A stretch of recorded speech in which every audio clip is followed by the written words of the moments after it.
To an accessible city, Hospital Corner, Oxford Terrace, Riccarton Avenue to Antigu. Right, so this is another ITI committee report, and this is a Otakaro designed and led project, and it's come to council to approve the traffic controls for the accessibility Oxford Gap project.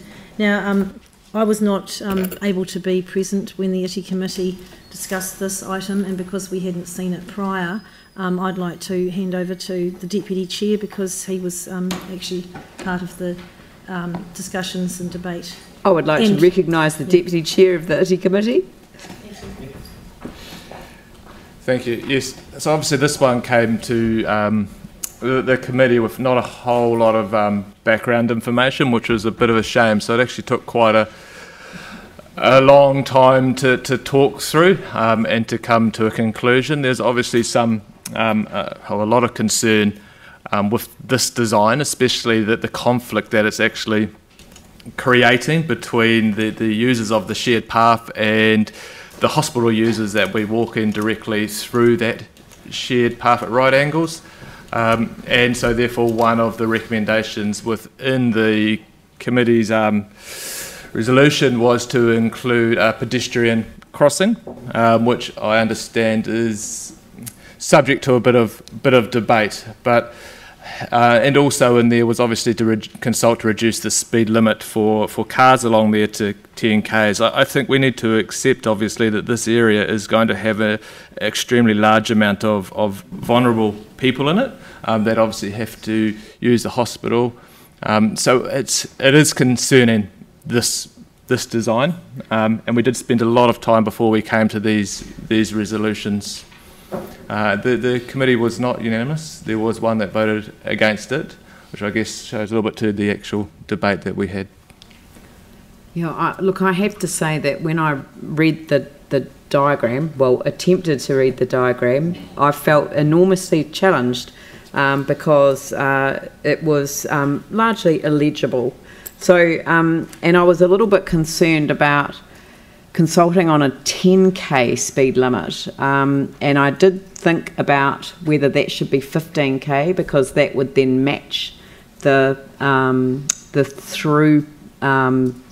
requirements like in the Botanic Gardens, and it seemed to me that was comparable. And I don't know about you, but driving at 10k is enormously challenging. I think 15k is the limit. Well, that's what's used in other parts of the city where there are similar constraints. But I'm open to it. I don't really care. I wouldn't have a problem with supporting that. I think. Yeah, but what is the speed limit in Oxford Terrace? Because it should be the same as that because it's a similar design. Oxford Terrace. Yeah, in front of the terraces. In front of the terraces. In the street. I think it's 30 down like Montreal. 10 kilometres an hour. That's 10, is it? But didn't it get caught up in the 30k? Madam Chair, no. The gazettement for the Oxford Terrace is clear. The Sarah gazettement is 10 kilometres an hour. Okay, no, well then that's fine. Yeah, I mean it's just so and the zebra crossing, is that something that we can insist on? Yeah, that's right. It can be changed to 15 if that's what you'd like. No. The zebra crossing. I've moved on. I'm accepting the 10. Yeah. Yes. Yeah. No, that can be as well. Yeah. We can insist on it. Yes, we have the legal right to do this. Yep. Cool. I'm a bit of a loss on this one. So, Aaron, then Yanni. Well, if it'll help you, Madam Mayor, I'm happy to move the committee's recommendation, which includes the zebra crossing. It might be a good idea for staff to just briefly speak to it, particularly because the map is so difficult for us to read. When we had the later meetings, we had bigger maps, but I think it might be a good idea if they can perhaps give us a bit of a rundown.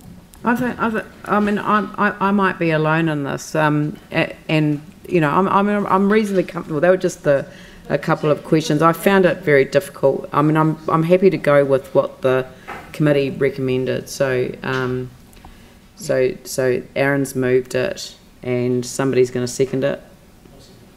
Phil, right. So are there any questions of staff? Oh, this could go on for a while, couldn't it? Okay, Yanni, and then Anne.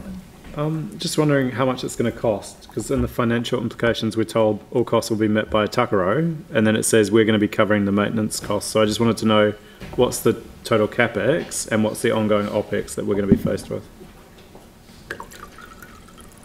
Well, the project's an Takaro project, so we don't have the costing of the capital project, and also don't have the operational costings to hand, but you know, you could imagine that would be similar to any other section of corridor when we take that over to maintain it, and it's no different to any other part that we would take over as part of AAC. But we were always expecting to take this over, so presumably it's in the budget somewhere. It's currently budgeted? Yes, yeah, and we're absolutely. not going to get any surprises? No. Okay, and then just really concerned on 6.20, no feedback was received from St John's Police or Fire Services. And I recall when we did the hospital land swap that there was a real issue with ambulances having access through the hospital site.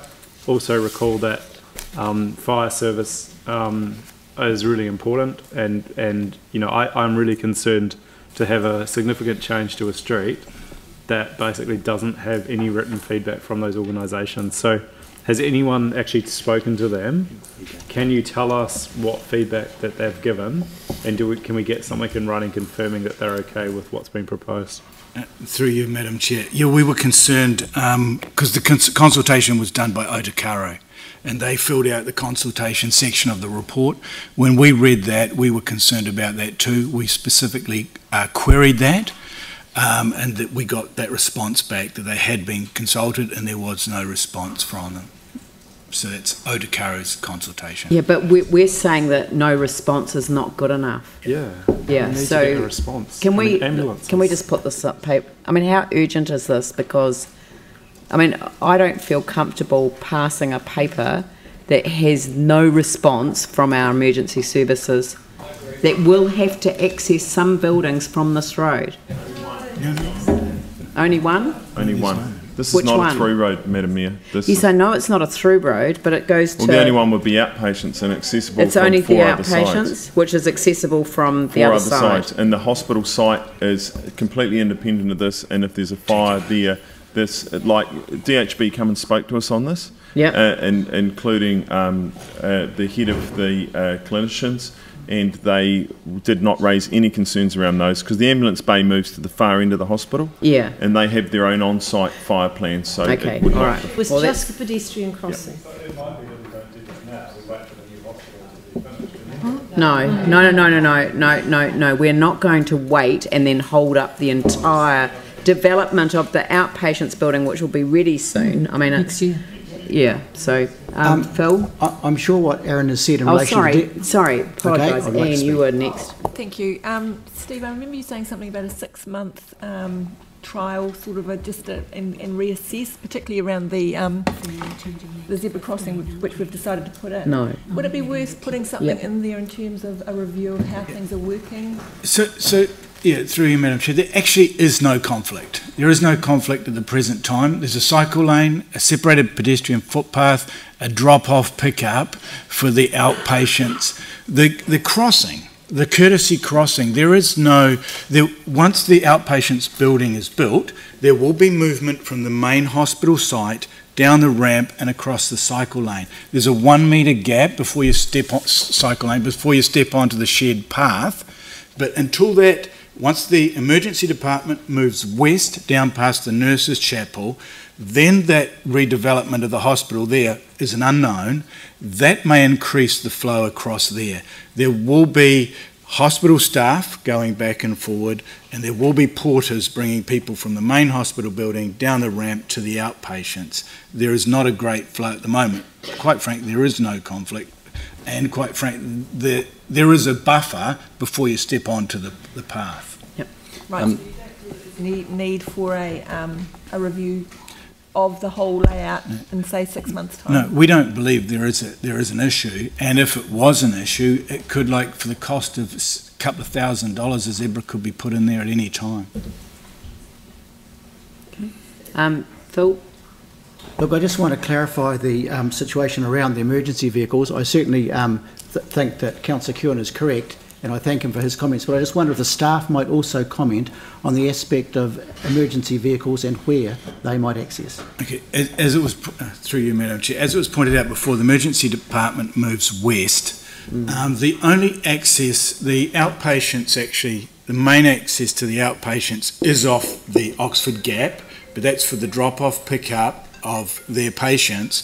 The service entrance is off Antigu Street at the back with the loading facilities and more mobility spaces. The only access that is in question is the present access just before the Antigua Bridge that is an exit.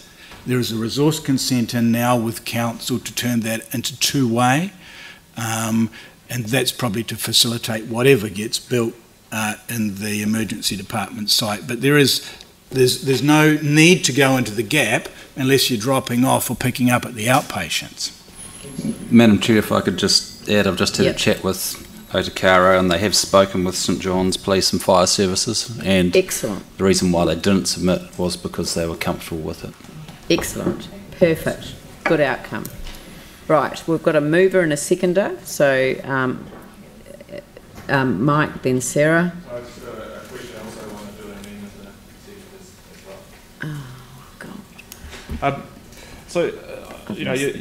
You're trying to say that there's no conflict, when obviously when we've got a path going from the outpatients to the public hospital is going to create a conflict. So if we want to remove that conflict, would not the easiest solution be to remove that ramp altogether and not actually allow people to walk at right angles across this shared path, which will have moving cyclists and pedestrians on it as well? Through you, Madam Chair. So it's a pedestrian access, an existing pedestrian access to the hospital. I don't believe, my understanding is council doesn't have the right to remove a existing pedestrian access. It's not a driveway, it's not a vehicular access, it's a pedestrian access way. One of the main purposes in the Accessible City for the gap was to facilitate the health precinct. If we were to remove that ramp, that is going to do completely the opposite, because the design is from the outpatients across to that ramp, and that's going to be the flow. Like you could say any pedestrian crossing in this country, there is potential for conflict. So yes, there's conflict, but before you're saying there wasn't conflict, I'm just trying to say at the present time there is no conflict. This is the concern that is going to be created. I just want to move an amendment, if that's okay. Yep. And it's for staff to investigate a cycle connection between Riccarton Ave and Ralston Ave via North Hagley Park and behind the Christchurch Public Hospital, and to report back to the ITE committee. Sorry, for staff to investigate a cycle connection between Riccarton Ave and Ralston Ave via North Hagley Park and behind the Christchurch Public Hospital, and report back to the ITE committee. No. Coming in behind it. Yeah, there's only a strip of land that we own there. The rest of it's hospital land. Well, it might need to be a conversation there. Hey? Yeah, I think putting in concrete along the park will raise Hagley Park issue, so it's not in line with the management plan. But we'll Madam Chair, it's in the park spatial plan. That exact cycle link is in the park spatial plan. Is it? Yes, it has not dropped down into the management plan yet because it's outside the LTP, but it's identified in the spatial plan. Right, yeah. As a project. So why do we need to have an amendment that asks us to investigate something that's already in the plan that needs to come on to the LTP? It sounds like it's an LTP process, not an additional piece of work for staff. Then staff could just report back to the ITE committee about that connection. And we can go Okay, from there. that staff provide a report, so it's not investigate, or provide a report on the cycle connection, because you're saying it's an existing cycle connection. It's an identified future cycle connection. A report on the identified future cycled connection. Isn't there a difference though between reporting back and providing a report? One's costly and one's relatively simple. So I reckon reporting back would be maybe preferable to report back provide a on report. what? Exactly what follows. It's just providing a report has quite a specific meaning, and it costs and. We just want information. Provide information on the identified future, so to the infrastructure. So take out and report back. Okay, the staff provide information. That staff provide information on the identified future cycle connection between Riccarton Avenue and Rolleston Ave through Hagley Park to the Infrastructure, Transport and Environment Committee. You might want to just move on to the we normally get information.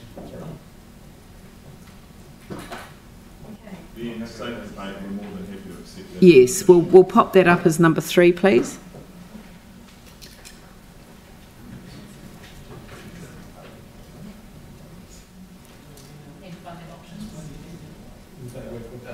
Well, that's an LTP thing.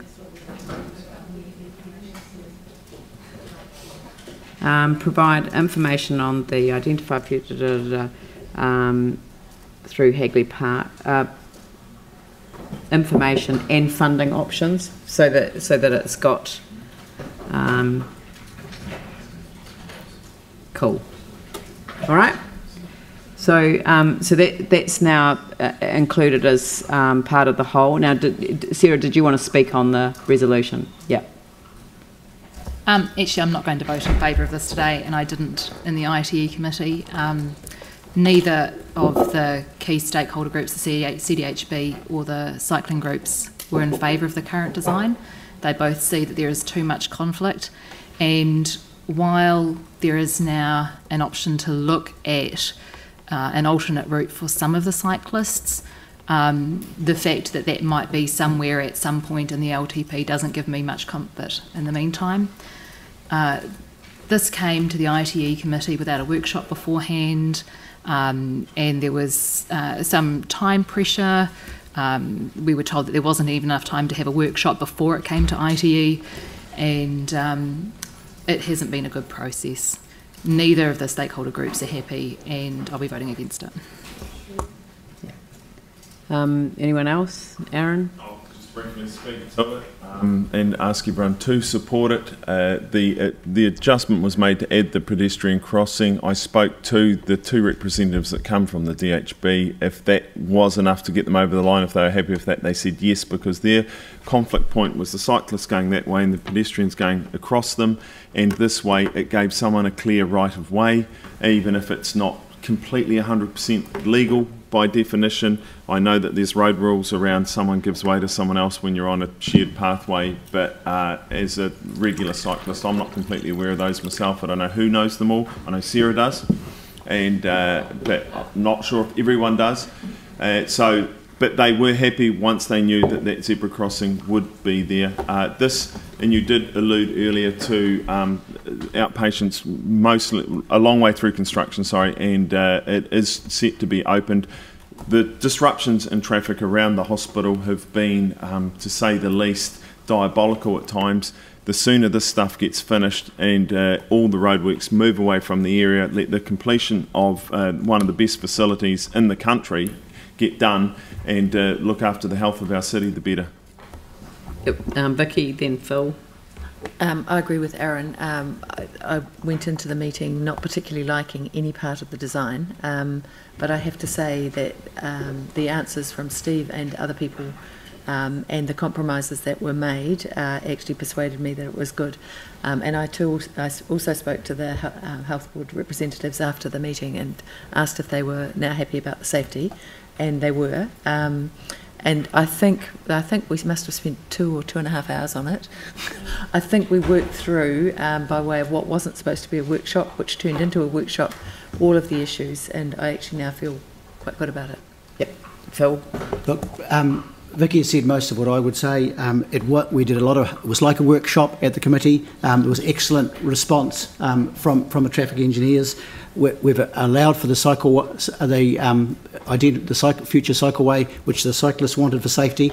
Clearly, there are some vulnerable people in the area, and there'll be conflicts. But I agree with Vicky. We need to get on and do our part with this. So I urge councillors to support it.